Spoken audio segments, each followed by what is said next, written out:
Did Felix Gray? Where'd you get them? Amazon. Oh, okay. All Yeah. right. It's my Great. go-to place for glasses. They look nice. Thank you. You're welcome. I'm also joined by my dad, and so I don't know if we have Dad up on the screen yet, but hey, Dad, say hello. Am I up on the screen? Hello, everybody. Hello, Let's Paradox. see. Hello, Is he Fort is Worth. he up? Are we good? That is on the screen. Uh, Cool. Welcome. My dad is Bob Lepine. He's the co-host of the nationally syndicated radio show Family Life Today, and the author of Love Like You Mean It, which comes out when, Dad? In June? In July 7 is our target date. Okay. But I got to read it in November, and I can go ahead and confirm that it is very good and that you should check it out. If you are newly married or if you've been married for 40 years, I think that you will find things to pull out of that will help you grow in your marriage. And Dad, I hear that you're also a part-time farmer now. Is that right? Yeah, your mom and I are just back from 2 days in Grove, Oklahoma, where we've been working on about an acre wide vegetable farm that your brother David has put together. And so while Mom was planting, I was mowing, and then I worked on an rainwater irrigation system. So I'm exhausted, and I don't want to be a farmer ever again. I'm really proud of you, and I know that brother David appreciates the help. And I think you earned that fried chicken that you were eating before we went live. I want to say explicitly, I get my love for fried chicken from this man right here. All right, Art, we good? Checking with the studio. Are we on? On YouTube. We're on YouTube, but not Facebook. All right. Well, hello, YouTube watchers. We'll see if we're going to keep going or if we're going to need to reset the stream. No, we're good to keep going. All right, cool. Our local business shout out this week. We want to give a shout out to Apparatus Coffee. There they are. So our very own Brian Shannon, and I believe Todd Mayo is involved with that as well.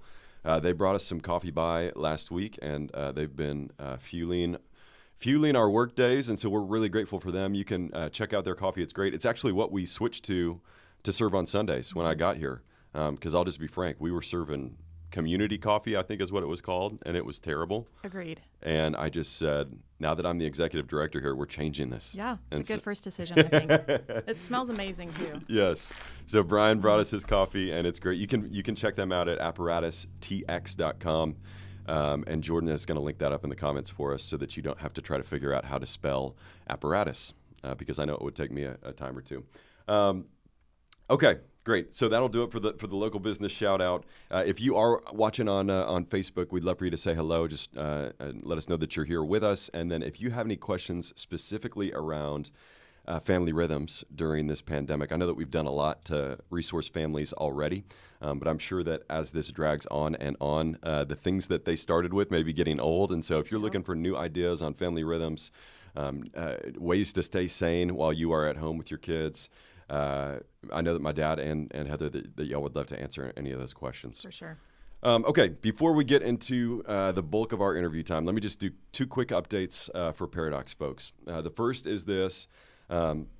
We are live streaming Stories and Songs a week from Friday, and so this will be my last chance to give you a reminder on that. If you don't know what that is, basically it's just an opportunity for us to all celebrate the things that God is doing in the lives of our people. And so we're going to gather Friday, May 1st at 7 p.m. at theparadoxchurch.com. You can also join us on Facebook or YouTube. But I know you don't have anything on your calendar because none of us do. And so go ahead and open your calendar now and put Stories and Songs on there Friday, May 1st at 7 p.m. and join us to hear about the good work that God is doing through his people during this time. And then the other thing is this. If you remember 2 weeks ago, I was joined by Ty and Sarah Bowden here in the studio. They're our deacons of City Renewal. And we're working on them with a new project that we're going to launch through our welovefortworth.org website. It's called the Good Neighbor Project, and it is still in the beta phase of rollout, but it's coming soon. And I know that a lot of y'all have been asking, how can I continue to serve our city and our neighbors at this time? And so just keep your eyes out for the Good Neighbor Project. We'll have more to announce there. So just a little tease on something that's to come that I think y'all are really going to like. So that's it for me in terms of updates.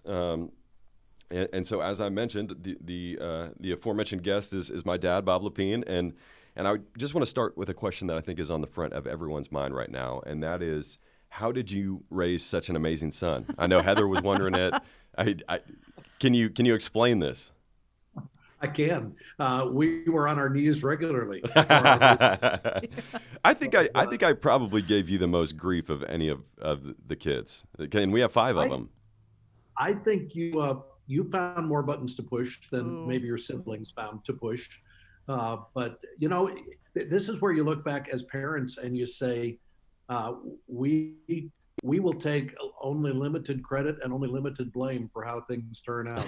And we're really grateful to God for His grace in your life, in all of our lives. And we don't look back and say, boy, look at the swell job we did. We just say, thank you, Lord, for who James has turned out to be. Yeah. Sweet. Appreciate that. Tell us about sheltering in place in your stage of life as an empty nester. I know your tendency is to kind of say, we're probably going to be okay. This will probably be fine. But I know that as we've been talking as a family, you and Mom have been taking this more seriously.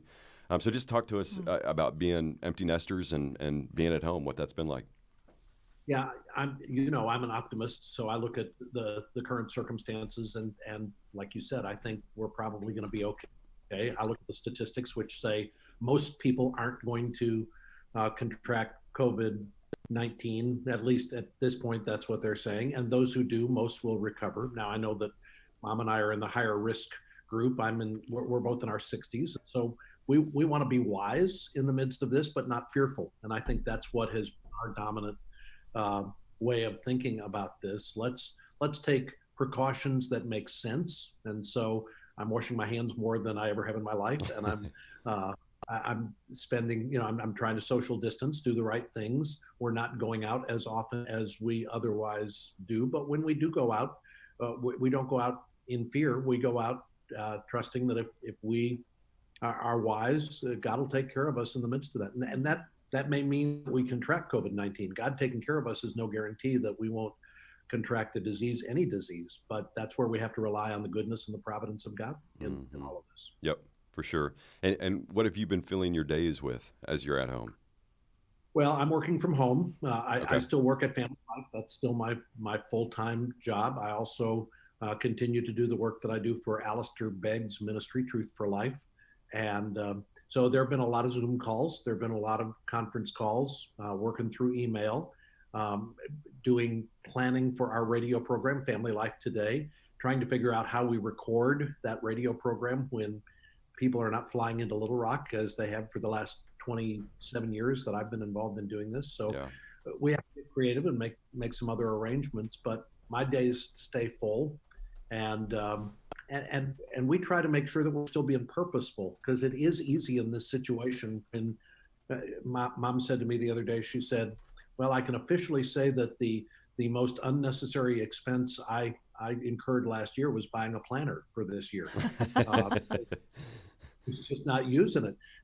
And so when everything gets disrupted and your usual rhythms get broken, I think you have to pull in and say, okay, how can we be purposeful and intentional and maybe get some things done that we have set off? So that I went through all of the old home movie DVDs. Yes. And I digitized them all in about a week's worth of time.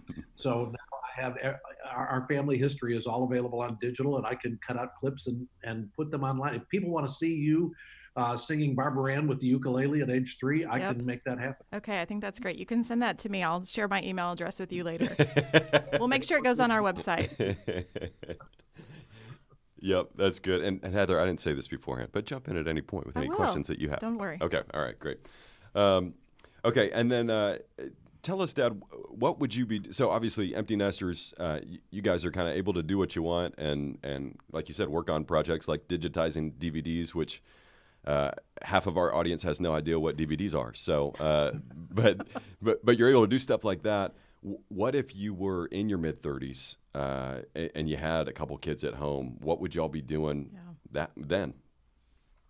Well, I think this is where you have to recognize that this is a time where stress is going to increase in your household. Yeah.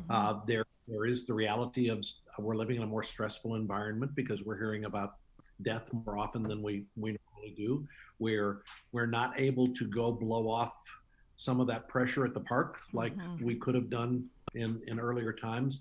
So you have to figure out what are you going to do that's going to be a part of that new normal. So I would have been looking back when you were 5, 6, 7 years old. I would have been looking for the kinds of activities that we could still do together as a family, things we could do that would be fun, that would be diversionary, that would be purposeful and meaningful, and how we would fit that around all of the necessary things. You know, if you've got two parents who are working and they're both trying to work from home and they're trying to take care of the kids, and it's a hard, stressful environment. I think what we got to recognize in the midst of all of that is that there will be certain fruit of the Spirit that will be in short supply as this goes on, and we have to recognize that patience may be something that we have to cultivate in our lives, or kindness may be something we've got to practice more regularly. And just be aware. Start every day with the idea that you want today to be a day where the fruit of the Spirit is present in your life and in your family and in your home. And of course, the source for all of that is the Spirit. So we go to God in prayer. We ask the Holy Spirit to fill us, and we walk by the power of the Spirit throughout the day to manifest the fruit of the Spirit in our home and in our lives. Yeah. How would you encourage? I know a lot of our parents have hit a point with we're at like the 5 to 6 week mark. How would you just encourage us, maybe specifically with some flexibility in the home? I know a lot of our parents thrive with structure. Most of that has been removed. What would you say to those parents that are just freaking out a little bit because they're being it's being demanded of them to be flexible right now? I'm imagining that most of your parents have already gotten to the point where they have restructured their rules around screen time. Yes. So back 2 months ago, it was like, no, 30 minutes a day, and it's highly curated, and now it's like, sure, you can be on the iPad for 2 hours a day. We're happy. Survival mode. I think you have to just recognize that some seasons call for that kind of relaxation and restructuring of things, and just be okay with the fact that maybe it's the third day in a row for Cocoa Krispies for breakfast, or Cocoa Puffs or something. And you would go, I promised I was never going to feed my kids like this when we had them. And now you just have to take a deep breath and say, we're in a different season, and they're not going to die from Cocoa Krispies, or their brain's not going to rot in 6 weeks of too much screen time. So I'll allow some of that pressure to go off what you're doing. But then I'd also say, make sure you're being intentional about spiritual formation in the lives of your kids. So build time into your day with your kids, for whether it's stories or whether it's singing together, praying together, the regular rhythms of what you do. Just make sure that you continue to be intentional. And I'll just add this, Heather, because I think this was really helpful. I was able to have a conversation 2 weeks ago with John Piper about the new book that he's written, Coronavirus in Christ. And I asked him about what he would make a priority as a parent in this situation. He said, I would want to make sure my kids understand in the midst of this the goodness of God, the sovereignty of God. I would be reading them stories from the Bible that highlight that God's people go through hard times, and that God goes with them through those hard times. And I'd want them to recognize this is going to be a part of life. We're going to go through hard times, and we have to lean into God. So read the story of Joseph together, and look at all the hardship that Joseph went through, and how God used that to redeem Israel. It's beautiful. I think there's even just encouraging our parents that our kids are learning that response from us. Yeah. And so as our hearts are even leading them, I think it just continues to expose our own idols, how we cling to comfort, how we cling to routine in a often idolizing way. And so I'm just encouraged. That's great advice for our parents. Yeah. Well, I hope moms and dads are huddling the kids up at the beginning of the Paradox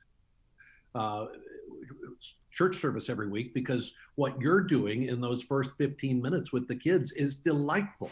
I love it. Oh, thank you. So way to go, and way to be intentional and purposeful about ministering to these kids and pulling them in. I'm a fan. Way to go. Thank you. Did I tell you, Dad, that Ivy requests to watch that during the week?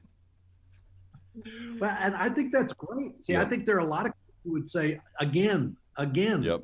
And one of our principles when we were raising you and your siblings, James, was anytime any of our kids had any kind of spiritual impulse or appetite, we wanted to pour fuel on that. So if you came and said, can I go to the movies? I might say no. But if you said, can I go to youth group? It was always a yes. And here's $20 or whatever. We were doing whatever we could fuel on any spiritual appetite or urge that you demonstrated. Yeah. And I think parents need to do that. If a child says again and again and they want to keep watching Bible stories, let them feed on that. Yeah, agreed. I think what you're saying about screen time and having grace for yourself is really important. Yes. I think if ever there is a time to loosen up a little bit, a global pandemic would probably qualify, would be my guess. And I think it's just or it's important to highlight that that loosening those restrictions isn't the means by which you will grow more patient. And so that may be a shot in the arm or a lifeline to allow you to do the hard work of cultivating those fruits of the Spirit, but you can't use them as a crutch. You still got to do that work. And I think what this pandemic is doing is exposing things that were already in us that are kind of getting pushed on. There's some heat on it now to where that stuff's really coming to light. Yeah, it's good. And I remember somebody I talked to once who was saying, I never had a problem with patience until I had teenagers. And my friend responded wisely and said, no, you always had a problem with patience. It just took a teenager to bring it out of you. Yeah. And so this is where we have to recognize all of us have got weaknesses. All of us have got aspects of our life and our character and our personality that needs cultivation. And these moments in our lives are designed by God to be a refining process, to bring that stuff to the surface, to be able to identify it, to confess it.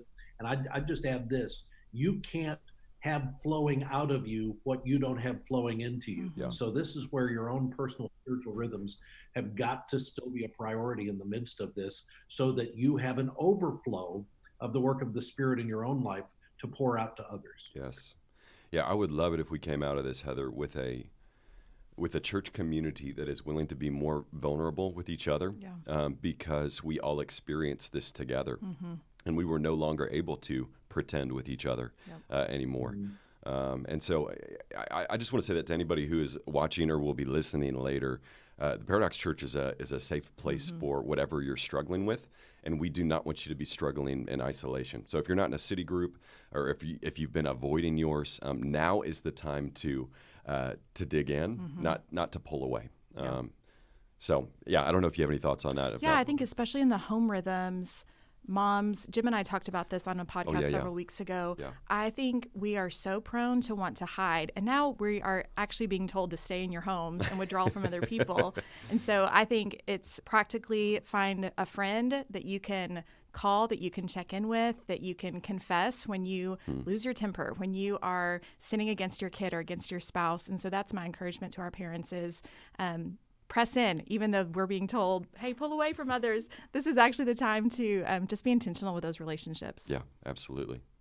I'll just add to that. At the very beginning of this, as I talked with our congregation here in Little Rock, I said social distancing is different than social isolation. Yeah. And we can't be in social isolation because God made us to need one another. So we just have to look for new ways to engage, new ways to reach out, new ways to connect. So an hour ago, your nephew Cedric called Mom and me from New York. Yeah. And we had about 20 minutes of FaceTime with our grandson and with our daughter, and just had the opportunity to say, what are you having for lunch today? And I think we've got to recognize, who can we reach out to today, see how they're doing, who can we connect with? Because it is easy to kind of turn internal and say, well, I'm just going to stay home and not talk to anybody. No, you just have to look for new ways to engage with people. Yeah. Yep. Good. Yeah, never waste a crisis is a quote that's been going around a lot these days. I did want to ask you about that, Dad, because you're kind of coming at it from two angles. So you're one of the leaders at a church that you helped plant about 10 years ago, and then you're also working for a nonprofit that you've been at for almost 30 years now. So just anything that you've seen in terms of social impact on your church, or economic impact on your church, or in the ministry, what ways has this pandemic affected how people connect with one another? And then have you seen any effect economically in terms of donations? Yeah, I think in situations like this, it's our natural tendency to want to conserve, to want to pull back and say, um, I'm not going to take a lot of action right now. I'm going to wait and see. I can't make too many plans. I have to just pull back and conserve. And so what that can lead to is people who might normally be generous with a nonprofit like the one I work for, Family Life, would say, well, maybe I just need to hold off now and see what's going to happen and see if I'm going to need that money in the future. Yeah. Or they just feel a little paralyzed about donating. And we're seeing some of that happen, and that's understandable. And by God's grace, a ministry like ours can weather that for a little while. But I think we're gonna have to remember that our churches and by the way, I would say your church is the front line of all of this. It's where giving begins. That's always been the priority for Mom and me. I think that's God's priority for His people, to support your local church as of first importance. And at our church, again, by God's grace, we're seeing people do that, continue to make church giving a priority. And I hope in the same way we're trying to look. I had somebody text me last night from our church and say, I just got my government stimulus check. Do you know anybody in the church who needs it more than I do? Wow.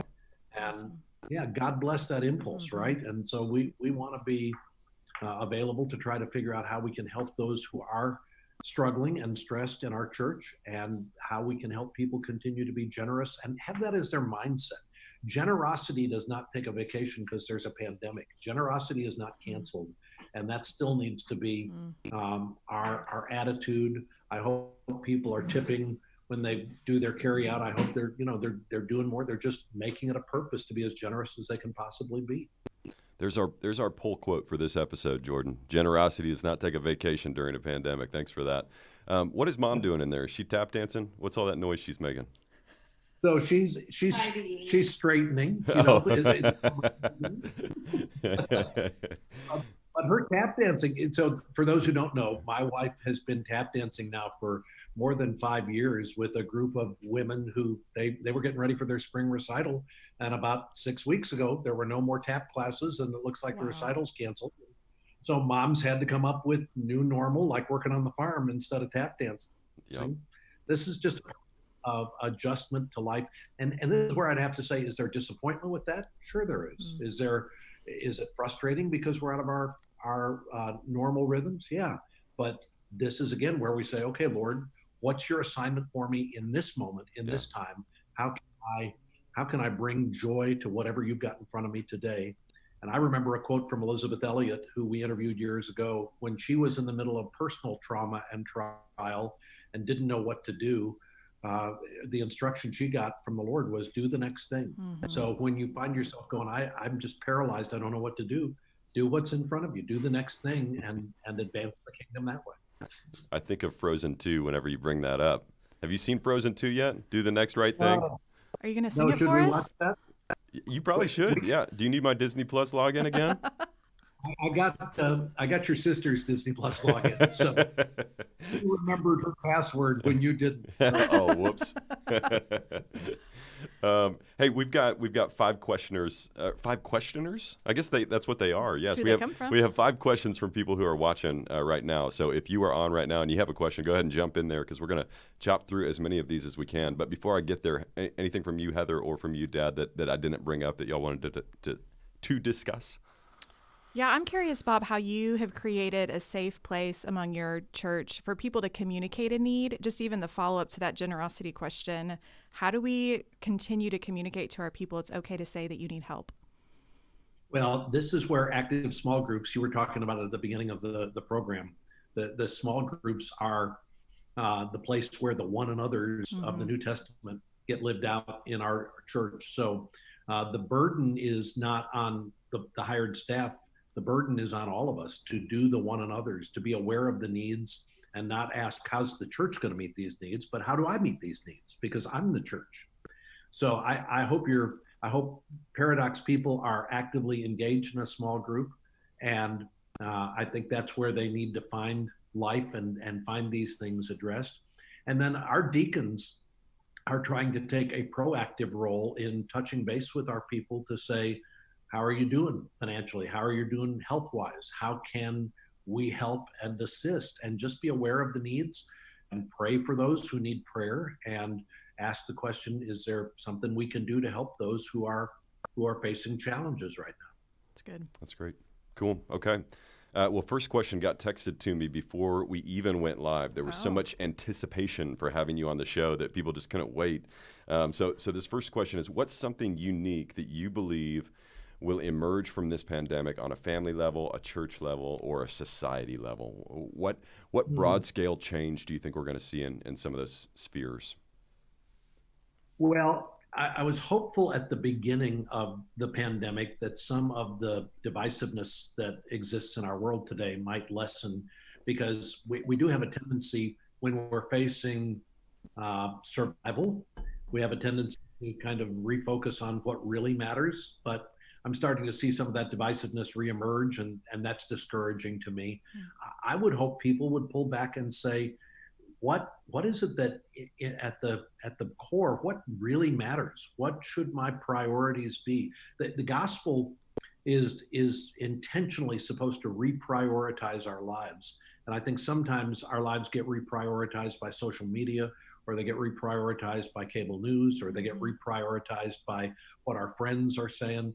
And we need to be asking the gospel to make important in our lives what is really important. And I'm hopeful for our church. I'm hopeful for Christians that we can pull back in this moment and say, what should our kingdom agenda be? Because I think sometimes we get distracted and make other things that are not unimportant, but we make them supremely important. And this is a good place to say, let's go with what's most important and put our energy behind that right now. Sure. Okay, that was from Sterling Pruitt, our good bud Sterling, who bought us some chicken last week. Thank you again for that, Sterling. Faith Browne here in the studio, chiming in with a question. She says, "What are some ways that singles can serve moms and dads right now? I really miss getting to spend time with the Paradox kids, and obviously babysitting to give parents a break isn't an option during this time. Any other ways we can support and encourage parents as they are home with their kiddos 24/7 right now?" Yeah, I think where your singles have got existing relationships with kids in the church, I think for a child to get a phone call from that grown up. Yeah. I mean, call the mom or the dad. Think about this, James. You've got Ivy at home. If somebody from the church called and said, "Could I speak with Ivy, please?" and would spend 10 or 15 minutes on a FaceTime call with Ivy and say, "So show me a book you've been reading," or just interact with that child. You're giving mom and dad a break. You're bringing some fresh stimulation, a different face, a different voice. To be singled out like that as a 3-year-old, a 4-year-old, that's a pretty exciting part of your day, to think somebody just thought of me and wanted to talk to me on the phone. Yeah. So I think that's a great way for singles to step in. Maybe you can't say, "I can babysit for you," but you can take 15 minutes and engage with a child and bring some joy into their life today. Yeah, absolutely. And I love what y'all have been doing with Storytime. We've been going live on Instagram, and one of our staff members has been reading to kids and then giving them a shout out so their parents will comment, "Hey, we're on the call," and she'll say, "Hello, Ivy," "Hello, whoever's on." So that's a great idea. Doing the phone calls, I like that a lot. And I think maybe that's something for singles. Go ahead. So I was just saying, and make sure that you're capturing some of those story times for YouTube, because again, a child will go back and watch that story be read over and over and over again. Yes, absolutely. And I think that's a good encouragement for folks who serve on our Paradox Kids team, single or not. Call the kid. If you miss the kids that you're not teaching anymore on a weekly basis, give them a call and see how they're doing. I love that. Okay, we got 2 questions from lead pastor Jim Essian. He says, first, what are your thoughts on the whole brain child philosophy? Are you familiar with this philosophy? I don't think I am. The whole brain child philosophy. Yes. I don't know. Can you explain it to me? No, I'm not familiar with it either. So I just finished reading the book. Oh, I'll step in and go. help a little bit here. All right. So it's a book. It's a parenting book. It's also great for educators, caretakers of kids. It's this idea of helping parents understand how a child's brain develops in certain stages of life and how to step into that.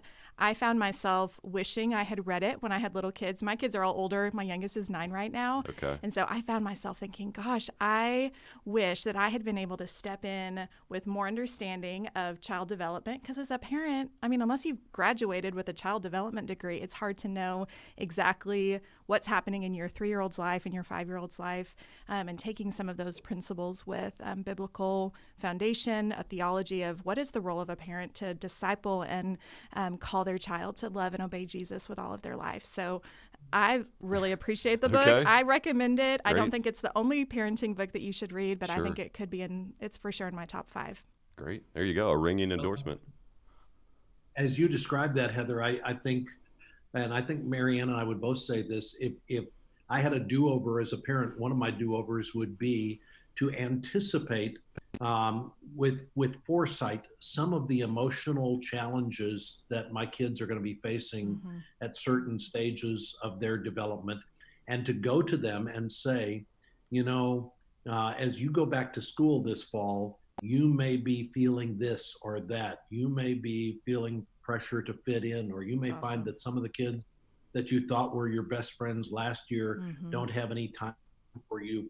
And if you can proactively help them anticipate some of the things that may be coming their way, then when it happens, your child does go, oh, why is this happening? I mean, they'll still do that, but they'll go, Mom and Dad said this was going to happen. Mom and Dad warned me about this. They got me ready for this. And I don't think we were good about stopping and thinking about what are going to be hard issues emotionally that our kids are going to be facing, and help them process that before it happens rather than try to react to it when it happens. Yes, because I think the more we can teach our kids that we are a safe place for them to come process that with us, when it does start to feel turbulent and they're in crisis, there's already a history of safety and trust built there. That's great. We'll link it up in the comments for us, Jordan. The Whole Brain Child Philosophy, that book. Check that out. Okay, and then we've got another book that Jim's brought up here. He says, have you read the groundbreaking book, Like Father, Like Sons? I heard it was world-changing. Have you heard of that one? I haven't. Now, who's the author? Do you know? The author of that one is Jim Essien. Well, I haven't read the groundbreaking book, but I can tell you from what I know of the author, it would be amazing, because he's an author. Yes. Yeah. Okay, we'll have to link that one up too. And why don't you buy me a Kindle copy of that, and I'll get to work on it. Okay. All right. Sure. Yeah, we can make that happen. Hey, Dad, don't you know Michael Conrad? I do. Yes, absolutely. Okay. Well, he's just chimed in with a question here. He does some radio work, right, with you guys? Michael's one of the guys who will regularly contact me with ideas about people who could be on Family Life Today. Cool. He keeps me plugged into a lot of interesting authors and events, things that help me know what's going on. Awesome. Well, he is also a partner at the Paradox, and he says, advice or encouragement for when a kid is acting out because they feel like they're not getting as much attention as their siblings. What do you do there? Yeah, I think when a child's acting out, there are two things that I think you need to do. One is to acknowledge the reality of the emotions that are going on in that child. The second is to try to help them develop more maturity in terms of how they process their emotions. So you want to acknowledge the reality of the emotion and say, I bet you're feeling scared or feeling lonely or feeling, help them identify what it is that they're feeling, but then help disciple them on how's a grown-up way, or how's a better way, how's a more mature way to respond in those emotions.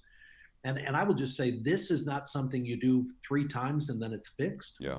This is the reality of parenting. Parenting is a marathon that involves teaching over and over and over again. And I'll mention here what was helpful for me in this whole process. 2 Timothy is it 2 Timothy 3:16 that says all Scripture is inspired? Is that 1 Timothy 3:16 or 2 Timothy? Do you know? I don't. I just roll with it. You're a pastor. Yeah, so are you, bud.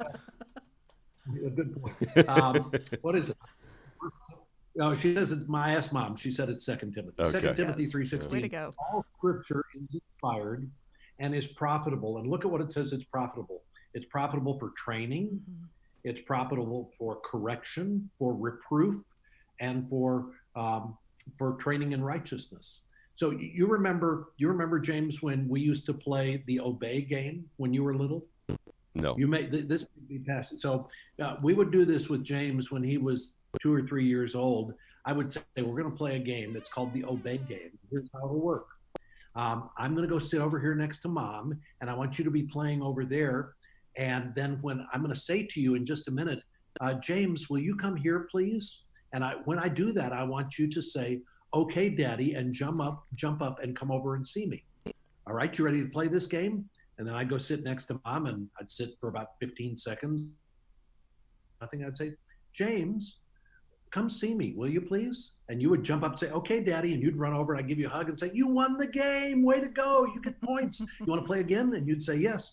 And we'd play that 4 or 5 times. This was me trying to proactively equip you, train you, so that it was, we didn't expect you to do things that we hadn't trained you to do in the first place. And I think that's an important part of how we do this. Here's another example. If you're going into the grocery store and the grocery store has been a challenge with your kids in the past, then before you go in the grocery store, say to your kids, we're about to go in the grocery store. You know how sometimes when we're in the grocery store, you get distracted by this, or you want this, or you run down the aisle, or you grab at stuff, and they go, yeah, I know that. Well, this time, let's not grab at anything. Let's work on this. Let's try to implement some self-control. And then if you want to use an incentive or a bribe, and if you're able to do that, then stop at Sonic on the way home, or when you get home, I'll read you a book, or whatever you want to use as your incentive. But rather than just getting out of the store and say, okay, get in the cart, and then expect them to remember that they shouldn't be grabbing at things, just make sure you're coaching and training and being proactive in all of this. That's good. Such great advice. Okay, last one here. This is from Jalea Seals, and she says, I think we should do a whole staff parents series. And I don't know what that means. Do you know what that means? A staff parents series? I'm maybe hearing from staff parents. She's typing. Jordan's typing. Everyone bring their parents on podcast. Oh. Yeah, there you go. Just have everybody. Yeah, that would be fun. Thank you, Jalea. We'll see whose parents might be willing to come on next. Okay, Dad, I'd like to keep these around 30 minutes, and we're a little bit over that. Is there anything else that you wanted to talk about before we go? Just that I'm a fan of Paradox, and I'm glad that we've been able to connect, and way to go, and I'm proud of you. Thank you. It's means amazing. a lot. Love you. Thanks for joining us. All right. Well, that will do it. Dad, you can go ahead and sign off, and I'll get us out of here. All right. See you, man. Bye. Okay, yeah, that's it for this week's live podcast. I hope you guys are enjoying these. I know I say this every week, but it is true, and I love hearing from you guys, and I've heard from a bunch of you. So please, james@theparadoxchurch.com. If you have any ideas or suggestions, things that you want to hear us talk about, we'd love to hear from you there. If you're a local business looking for a shout-out, Brian Shannon brought us this apparatus coffee, and he got the shout-out. So hit us up if you've got something cool that you want to bring by the office that we can promote here, and let's keep supporting our local businesses during this time and keeping them alive and keeping them afloat. We will see you on Sunday for our live stream gathering at 10 a.m., and I hope y'all are well and having a great week. See ya later.